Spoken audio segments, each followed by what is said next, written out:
And we've got Marcus Spears on the line with us now. Terrific. And who knows better to talk about Saban than Marcus Spears, who played for Nick Saban. LSU won a national championship in 2003. Marcus, Roger Weiland, and Chris Honorado, ESPN Radio in Albany. Good morning.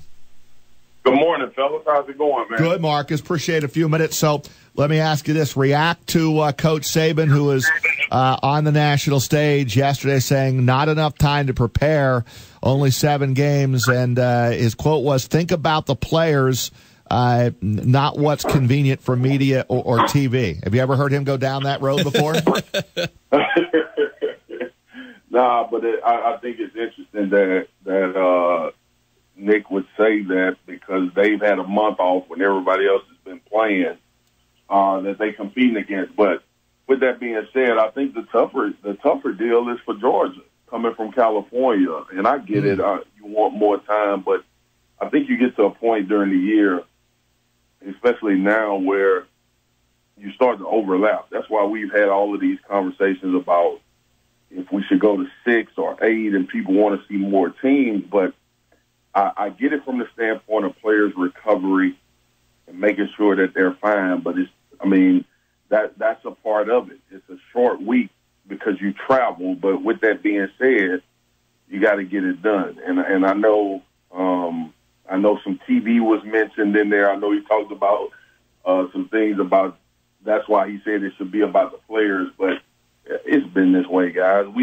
These national championships have been scheduled for reasons outside of football alone for ages. So it won't change. He's just ranting about something. Yeah. And so what was it like playing for Saban? And you hear him, he talked about rat poison this year. He got deep into that. He gets on his high horse every once in a while with the media. What was it like playing for Saban when you won the national championship in 2003 at LSU? It was amazing. And I think as a player, it was amazing to the individual. And I say to the individual because if you like to be challenged, if you like to know how good you really can be. And I know all of that stuff seems cliche, but from my experience personally and a lot of guys that I played with while at LSU under Coach Saban, if you really took it to heart, you took it personal, and a lot of the instruction that he gave or even our coaching staff, man, that was another thing people don't mention. We had a great coaching staff as well. Usually it turned out as a positive for him. So I think the most important lessons that I learned while playing with Nick was success wasn't a continuum. It was an everyday thing. And it's tough. It's difficult. It's against all human nature to go out and consistently be good or be in the mindset to be good or great at something. That's just against human nature. You want to rest. You want to accomplish something and celebrate and maybe say I've gotten to where I wanted to be. So I think that would be a definition of what it was like, the everyday struggle for all intents and purposes to be as good as you possibly can be. And I think that's why you see him have so much success as a head coach, because the players embody that. It's the same mentality usually throughout whatever organization, whatever university he's with. So, but it was crazy, man. It was hard. It was fun. It sucked at times because you thought he was the worst, meanest human being on the face of the earth. It was rewarding because a lot of the lessons and a lot of the coaching and a lot of the teachings paid off for us in New Orleans when we won the national championship. So it's just a lot. Father figure, a lot of things. But I think the lesson that I learned mostly is that success is not a continuum.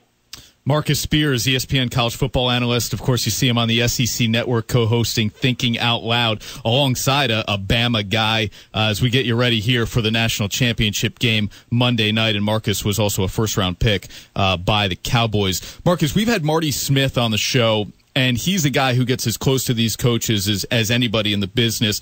And he has talked about the differences between a guy like Dabo Swinney and Nick Saban, and you've alluded to it there with Saban's personality. And Dabo is more of kind of like a love you up kind of head coach. How is Nick Saban able to still stay so connected with 17, 18, 19-year-olds? I get it, those kids want to win, but you can go to a lot of different programs and still win. So if Saban is as tough as you say he is, and we all believe you, how is he still able to recruit these kids and stay connected with them?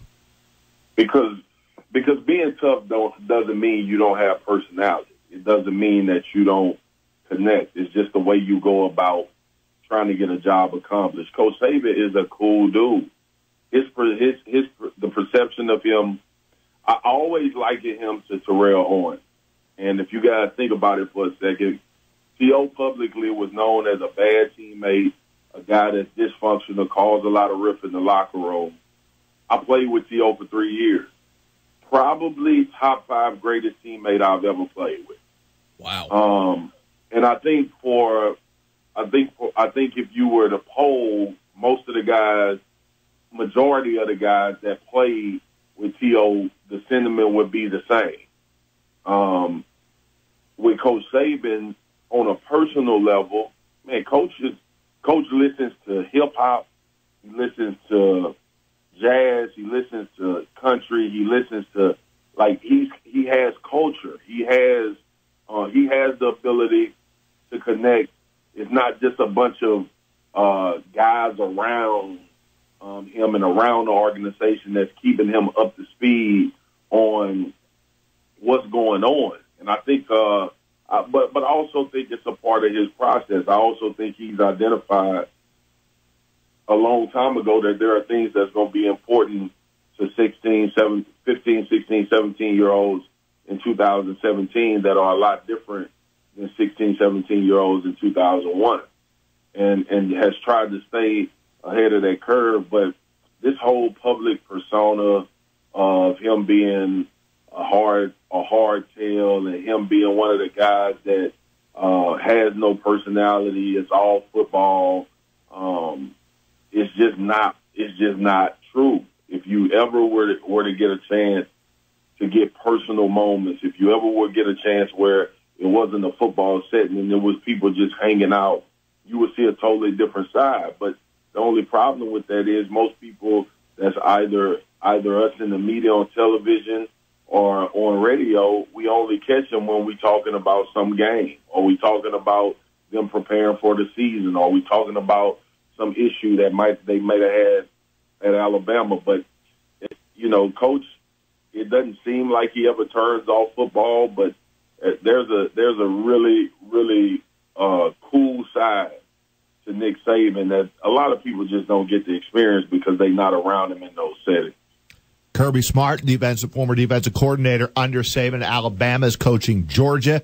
That's the matchup, Marcus, on Monday night. How do you break this thing down? What kind of game are you anticipating for the national championship between Alabama and Georgia? And are you going to pick a winner? Yeah, I'm not picking a winner today, but I tell you what, I expect a physical game. And it's almost like both of these offenses, we know what they want to do. I tell people, man, if you're remotely close to being a football fan, especially in the SEC, you should know what Georgia and Alabama does well. It's not a lot to break down. Really, what it's going to boil down to, and I know being in my position, people like, well, that's crazy. It's going to come down to the line of scrimmage. It's going to come down to Jalen Hurts being able to scramble like he did against Clemson a couple of times and actually throw the ball down the field. It's going to come down to, can Georgia run the toss sweep? Can they get movement on this defensive front and run in between the tackles? Jake Fromm, are you like, this may be the game where you're going to have to throw a little bit more than you're used to because Bama doesn't usually give up plays in the run game. So I just look at it. This Georgia team, this Georgia defense is going to make you go.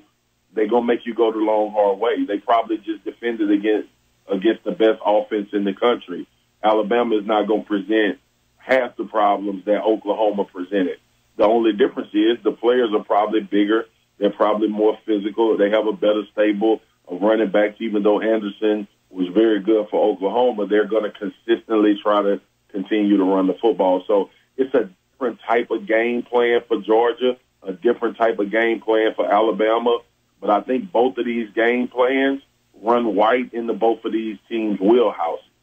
The defensive front for Georgia wants to stop the run and then get after the passer, vice versa with Alabama, and they want to force these quarterbacks to try to win the game. And when you look at the Clemson game that Alabama just played, that was the case. Kelly Bryant never had a chance to remove men from the box and be able to create that run game like we saw Clemson do with him, with the quarterback, because they couldn't really get going in the pass game. And Alabama's not going to allow you to just line down and continuously run the football. Georgia has some nuances. Georgia likes to get on the perimeter. The times that we've seen Alabama's defense struggle against the run is when teams have tried to get on the perimeter. And if they can, it'll make for an interesting one. But it's going to be a line of scrimmage game. And it's funny, guys. It's almost like old school football. We've had so much spread. We just saw Oklahoma with Baker Mayfield going 100 miles an hour, lining up, snapping the ball within 16 seconds, all kind of formations, screen game, RPOs. We've seen all of that. Now you're about to get downhill, line of scrimmage. Can you whoop the man in front of you? And I think I'm more excited about this game than probably anyone that I've been associated with so far this year. Hey, Marcus, last thing, man. What is the one thing you did on the field, either at practice or a game, that got you chewed out the worst from Nick Saban? The one thing I did at practice or on the field, so we used to have this defensive blitz called Field South, where I actually intercepted a ball in the national championship on that same call. But we were in practice that week for Oklahoma in the national championship. We called Field South. The boundary defensive end is supposed to drop into the flats and take away the slant that most teams like to run on 3rd and 5 or 6 just to pick up a first down. And I didn't drop. I blew it. I missed an assignment. And if I could repeat what Coach Saban said, probably had to be a full-blown investigation on how you're supposed to talk to your players. but it wasn't just him. It was him and Will Muschamp both headed my way. And that was my junior year, and I was trying to decide whether I was going to stay or come out. And after that butt chewing, I was thinking about I'm going to enter the draft because I don't want to. That's a great story. Hey, Marcus Spears, keep up the great work with ESPN College Football and the SEC Network and all you do, man. Thanks for a few minutes here on ESPN Radio in Albany. Thanks, guys. I appreciate you having me, man. Y'all have a good one there. You too, man. Thank you, Marcus. Marcus Spears, as we get set for Alabama, Georgia, Monday night, 8 o'clock for the national championship game on ESPN.